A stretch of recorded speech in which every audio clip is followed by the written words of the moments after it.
ijoollee isaa ilillii bira fiduu murteesse. Takki ilillii bira fiduu takki biyya galchuu jedheetanii murteesse. Sababiin inni ijoollee isaa biyya fiduu fi sababiin inni ijoollee isaa biyya galchuu ilillii bira fiduu maali jechuudha. Sababiin inni ijoollee isaa Fatiyaan kaleessoon biraa gabbaatee tumuufoo maali? Hanganumaa jechuudha. Hanganumatti dhugaan Fatiyaa bari dhugaan haadholii hundaa Fatiyaa qofa odoo hin taane dhugaan haadholii hundaatuyyuu mul'attee jirti. Dhugaan Fatiyaa mul'attee jirti jechuudha. Fatiyaan itti gaftee hin baane. Fatiyaan namoonni hedduun bahaarii yoo intalassan mana Fatiyaa teessisa jireenya isaa guutuu dhaba jedhanii murteessamee jira. Dhugaan bahaarii yoo intala diigamtitti bultii Fatiyaa diigdeessa mana Fatiyaa fide akka jireenyi bahaarii guutumaan dhibbatti diigamuu beeka. Ilillii wajjin jiraatu Fatiyaa wajjin jiraatu jechuudha. Fatiyaan namoonni isii wajjin jiran ijoollee Harargeetu isii cinaa jira jechuudha. Ijoolleen Amboo isii cinaa jiru, ijoolleen Arsii isii cinaa jirtu. Ijoollee Harargeetu Fatiyaa cinaa jira jechuudha. Ulfaadhu Harargee baga dhugaa Fatiyaa argitan. Namummaa fi malee biyyummaa fi miti namni kan nama kabaju isin hagalu. Assalaamu alaikum warahmatullahi wabarakatuh. Jirtu akkam nagaa keessan fayyaa keessanii. Nutillee naga jira alhamdulillah. Viidiyoo keenya laayik gochuuf sheer gochuuf sabiskiraayib gochuuf hin dagadina. Har'a murtee nuti murteeffannee akkasuma immoo viidiyoo nuti qabannee isin dhufne namoota haasa'a fokkata haasa'an namoota Fatiyaa irratti duulaa jiran namoota Fatiyaa gamna intalli ilillii jedhamtu ijoollee Fatiyaa maaliif nu bira fidi jetti? Maaliif bahaarii ijoollee Fatiyaa na bira fidii natu guddisaa isiin haa deemtu isiin mana isii keessa haa baatu murtee akkamii murteessite? Ati intala akkamii? Ati dubartiidha. Ati intala akkamii? Jireenya Fatiyaa mi'aawaa diidee ofii keetii jiru bashannanaa jiraatu barbaadda? Hin jiru waan akkasii jechuudha. Fatiyaa bira ijoolleen Fatiyaa cinaa jirtu ijoollee Amboo miti, ijoollee Baalee miti, ijoollee Arsii miti, ijoollee Wallaggaa miti, ijoollee Walloo miti, ijoollee Kamisee, ijoollee Jimaa miti. Fatiyaa bira ijoollee Harargeetu dhaabachaa jira. Nuti si cinaa jirraa jechaa jira. Warroonni kunniin immoo gammadanii baga deemti hayzoo jedhanii ilillii cinaa dhaabbataa jiran. Fatiyaatti baga fuute kakaleessa gurbaan kaleessa isirraa nyaate harki isiitirraa nyaate intalli kaleessa harki isiitirraa nyaattee dhuide baga fuute jettee gammadaa jirti. Bahaarii shilachaa jiran jechuudha. Afuruu fuudhuu danda'a, bahaaruu kudhanuu fuudhuu danda'a. Dhibba haa fuudhu guddaa kenna miti. Namni yoo jiraachise yoo isarraa hafte duniyaa yoo isarraa hafte dhalaa biraa laala. Himmootu yoo dubartiin itti yaratti dubartii biraa laala. Yoo dubartiin kabajan beeyne yoo dubartiin namuu firan beeyne yoo dubartiin ollaan beeyne yoo dubartiin nyaatan beeyne yoo dubartiin wallaan turratti fuudhan malee dubartiin miftuu irratti dheerten fuutu. Garuu homaanire jazbinnati isaati. Waan jedha godha jechuu isaati. Bahaarii akka ijoolleen Harargee si fuuldura dhaabbattu kan ammoo dagatiin ijoolleen Harargee immoo waan jette keessa Fatiyaan ammallee taanan saba isii qabdi. Sibichaa miti saba isii qabdu. Ati dheersa isiiti malee Fatiyaan miiliyeenan qabdi jechuudha. Ati garuu xawalwaalleen kijibaa kaleessa uummata kijibdee ilillii nikaa kanaa hidha sheeka jettee sheeka kamtu nikaa si hidha? Kijibaa kijibda keetiif bultii tee mi'ooftu hadhatti jijjiiruu deemte. Bultii tee ijoollee tee qilleensa hoosisuu deemta. Fatiyaan bar namummaa qabaannanii ila araba waggaa meeqa isiin maaliif bira araba waggaa meeqatitti bira deemte? Maaliif? Amala isiitiif amala isiin qabduuf mana arabaa san dhayxee mana uummata Oromoo dhayne. Sababni illee maalidha? Arabni isa waggaa meeqa bira dalaytee biraa baate. Arabni tagata kasin jaalattu. Garuu kabajaan hanga Fatiyaan kabaja qabdu laale. Uummata Oromoo dhiisii Arabni illee isii jaalata. Amaarri isii jaalata. Ati garuu intala warqee tanarratti fuudhuun kee fuudhu miti. Ati intala gadhee kaleessa dhaadattee morka guutteef. Isii haadha mana haadha ijoollee kee dhiiftee. Isii afaan jechi isii afaan bahee dhiiftee jechuudha. Ati namaa miti akka nama hin ta'in nama hunda si dura dhaabbataa jira. Likkiin qabu yuutuubarootan ta'e yuutuubarootan duubattise akka ati balbala isii dhala intala ilillii jedhamtu ol hin seensifne kunis si dura dhaabbataa jira. Waan ati taatu gaafsan laalla jechuudha. Illachaan amma wal jala si tareef ilkaan amma wal jala si taraa otoo ji'ata kan guutinii kuni gaafa intala san bira geette jireenya kee guututu wal jala si tara. Namoonni dagate gifii namni yoo gifii dalage namni yoo har'a gifii dalage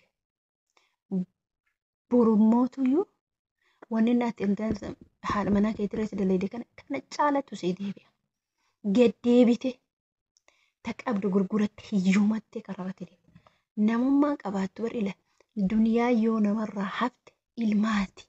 Ilmaa waa guduunfechi kaa dhiirri jabaan. Viillaa biyya keessatti bitee ijaara dhiirri jabaan. Mushka akka keetii nadhoo naggaadu kanaa miti. Mushka akka keetii intala kara deemtu tanaa miti jechuudha. Intalli tunis ofii tuqaa ofii uf arrabsiisiiftee ofii isii uf xiqqeessite.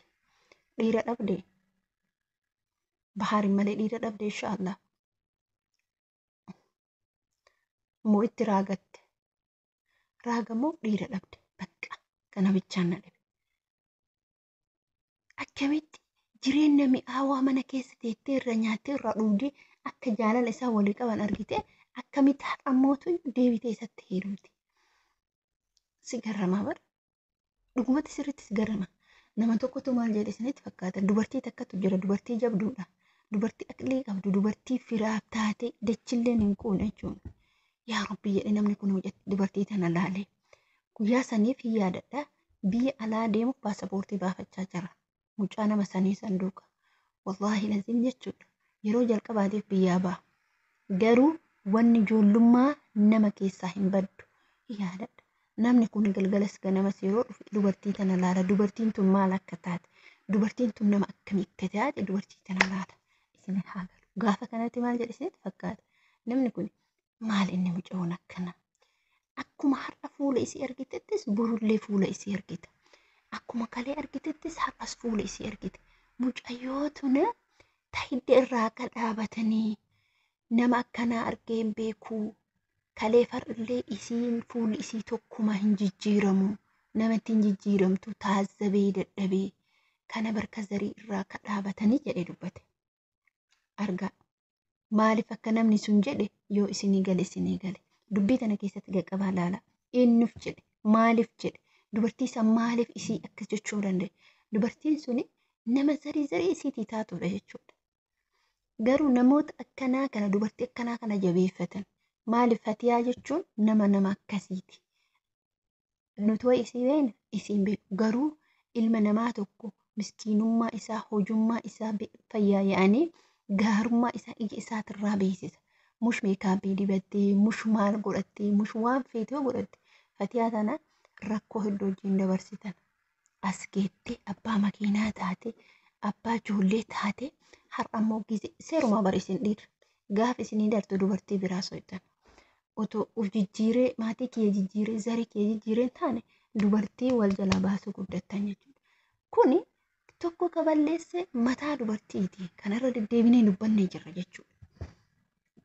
Balaa gala malee qabeenyi keessa yoo sirraa fisha dubartoonni jechuun warroon abbaa manaa qabdan. Ilma keetii warqee bitii kaa'e. Ilma keetii lafa bitii kaa'e. Sirraa waafe jechuudha. Qabeenyi erga sirraa fi duniyaan erga sirraa hafte kaboota biyya ambaa keessattis keessattuu Yaman keessa jechuudha. Biyya ambaa keessatti mana moota lama kireessituu miti. Galii yuutuubii reekaa argattu yoo taate ilma qabda. Ilma keetii lafa bittee kaa'uu dandeetta. Akka wanti biyyatti baddee ilma keetii mallaqa kaa'uu dandeetta. Karaan ittiin guddatan hin jira salphumatti. Har'ammoo gaddeebi'anii dubartii lakkaayuun kun zamana fokkataadha. Zamana fokkataadha. Zamana dubartii lama hin fuune. Zamana akkasii keessa hin jiru.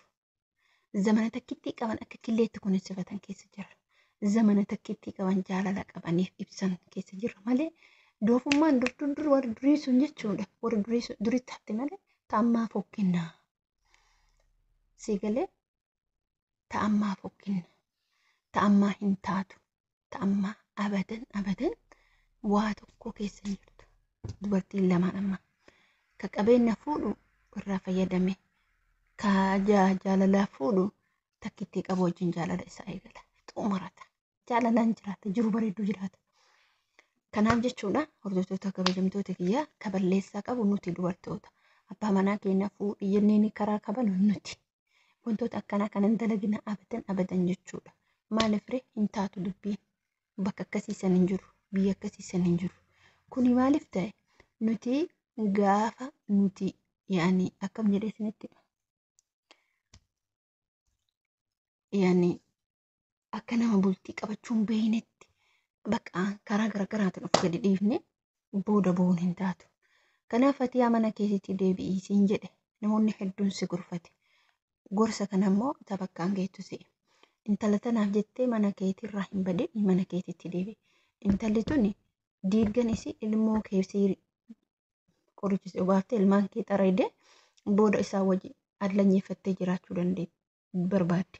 Akka gaafa intalli masaanuu sa'aadaatu maal jette isii gadhiisi haadha ijoollee gadhiisiti anaa wajji taa'ii anaa wajji jiraadhu anas si barbaada anas si wayyaa isii haadha ijoollee erga galtee gadhiise bar dubartiin sitti yaadde kanaaf Fatiyaa hin dogongore deebi'i mana keetiitti si himee jira. Kana fakkaataa viidiyoo biraatti nama walitti deebinutti bum jechaa gun jechaa kottaa laayik godhaa sheer godhaa sabiskiraayib yaada keessa barreessaa.